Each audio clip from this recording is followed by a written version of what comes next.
Prime Minister Yingluck Shinawatra has initiated the mobile cabinet meeting at Udon Thani University earlier this morning, with the main discussion on the agenda being the proposal of the funding for the development of 12 provinces in the northern region.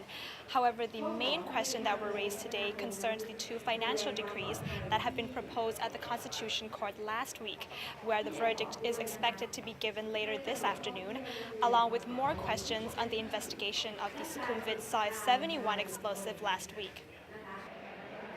Locals have arrived in numbers of 50 to 60 to show their support and welcome upon Prime Minister Yingluck Shinawatra's arrival for the mobile cabinet meeting at Udon Thani University.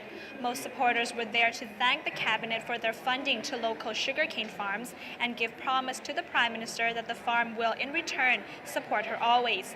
Extra security was also set forth at the entrance to the university. Upon her departure from Centara Hotel, Prime Minister Yingluck spoke briefly to the press concerning her visit to Pugading National Park yesterday, that it is too early to construct the floating cable and they will need to investigate further the ecology of the park. However, the Prime Minister didn't speak to the press when arriving at the Language and Computer Center for the meeting, only warmly greeted by university students.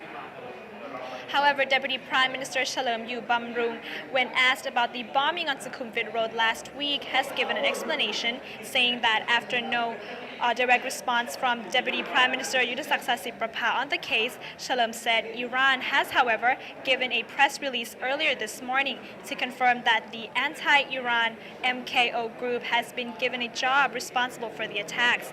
This has been Israel's intentions to slander fault on Iran. However, Shalom suggested the best solution is that Thailand does not take sides and let this be conflict between the two countries.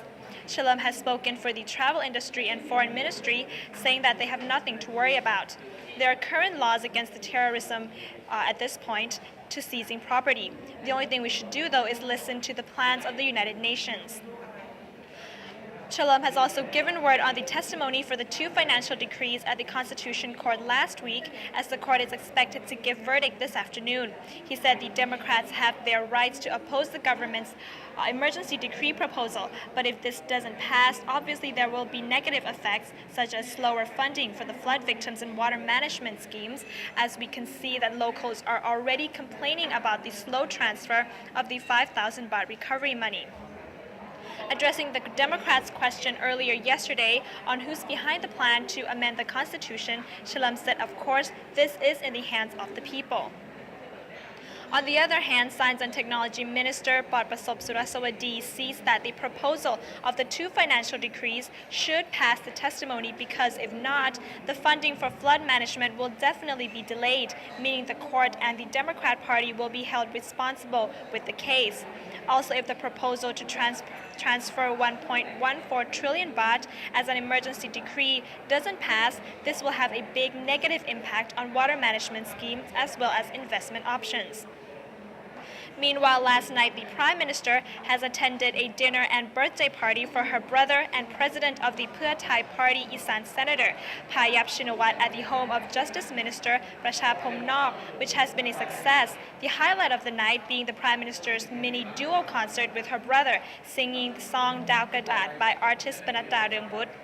It is expected that the mobile cabinet meeting today will discuss further the funding for the logistics plans discussed at the meeting of the Regional Joint Private and Public Sector Consultative Committee last night.